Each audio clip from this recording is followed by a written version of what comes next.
You, John Fitzgerald Kennedy, do solemnly swear. I, John Fitzgerald Kennedy, do solemnly swear. That you will faithfully execute the office of President of the United States. That I will faithfully execute the office of President of the United States. And will, to the best of your ability. And will, to the best of my ability. Preserve, protect, and defend the Constitution of the United States. Preserve, protect, and defend the Constitution of the United States. So help you God. So help me God.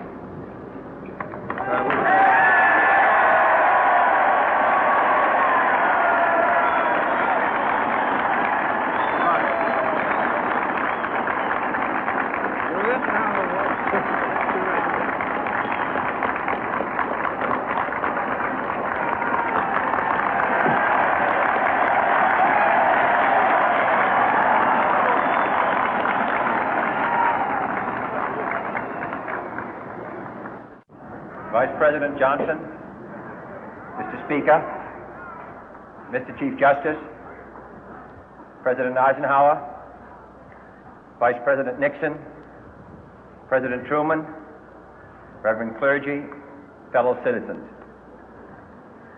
We observe today not a victory of party, but a celebration of freedom, symbolizing an end as well as a beginning, signifying renewal as well as change. For I have sworn before you and Almighty God the same solemn oath our forebears prescribed nearly a century and 3/4 ago.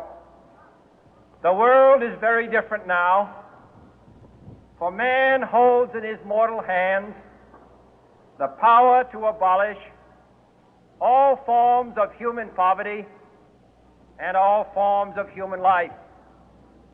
And yet the same revolutionary beliefs for which our forebears fought are still at issue around the globe. The belief that the rights of man come not from the generosity of the state, but from the hand of God. We dare not forget today that we are the heirs of that first revolution. Let the word go forth from this time and place to friend and foe alike that the torch has been passed to a new generation of Americans born in this century, tempered by war, disciplined by a hard and bitter peace, proud of our ancient heritage, and unwilling to witness or permit the slow undoing of those human rights to which this nation has always been committed and to which we are committed today at home and around the world.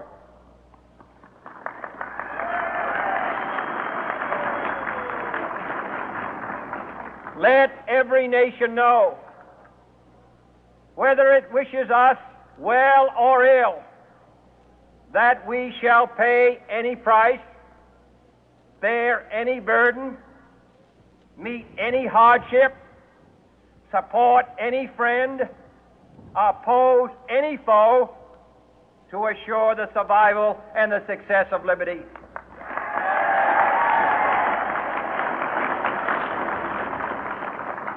This much we pledge and more. To those old allies whose cultural and spiritual origins we share, we pledge the loyalty of faithful friends. United, there is little we cannot do in a host of cooperative ventures. Divided, there is little we can do, for we dare not meet a powerful challenge at odds and split asunder. To those new states whom we welcome to the ranks of the free, we pledge our word that one form of colonial control shall not have passed away, merely to be replaced by a far more iron tyranny.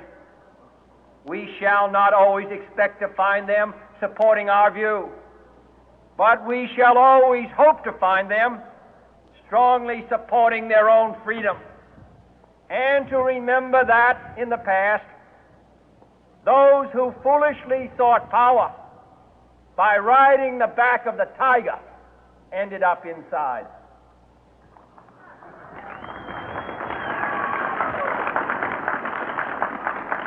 To those people in the huts and villages of half the globe struggling to break the bonds of mass misery, we pledge our best efforts to help them help themselves for whatever period is required, not because the communists may be doing it, not because we seek their votes, but because it is right. If a free society cannot help the many who are poor, it cannot save the few who are rich.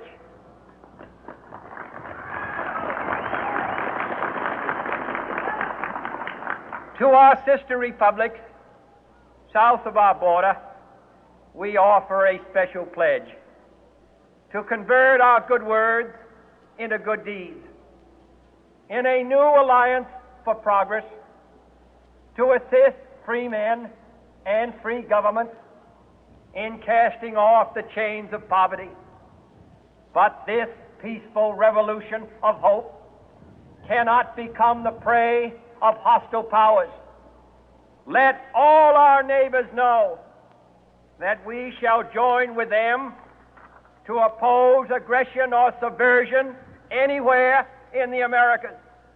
And let every other power know that this hemisphere intends to remain the master of its own house.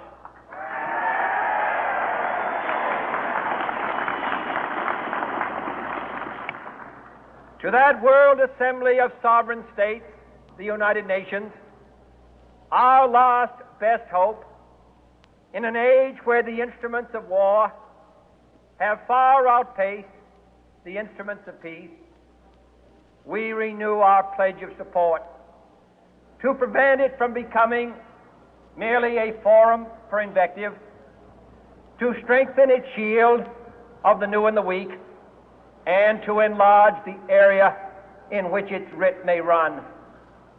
Finally, to those nations who would make themselves our adversary, we offer not a pledge, but a request that both sides begin anew the quest for peace. Before the dark powers of destruction, unleashed by science, engulf all humanity in planned or accidental self-destruction, we dare not tempt them with weakness, for only when our arms are sufficient beyond doubt can we be certain beyond doubt that they will never be employed. But neither can two great and powerful groups of nations take comfort from our present course, both sides overburdened by the cost of modern weapons, both rightly alarmed by the steady spread of the deadly atom, yet both racing to alter that uncertain balance of terror that stays the hand of mankind's final war. So let us begin anew, remembering on both sides that civility is not a sign of weakness, and sincerity is always subject to proof. Let us never negotiate out of fear, but let us never fear to negotiate.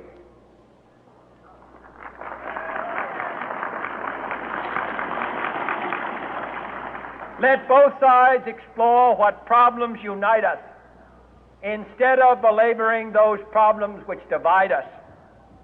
Let both sides, for the first time, formulate serious and precise proposals for the inspection and control of arms, and bring the absolute power to destroy other nations under the absolute control of all nations.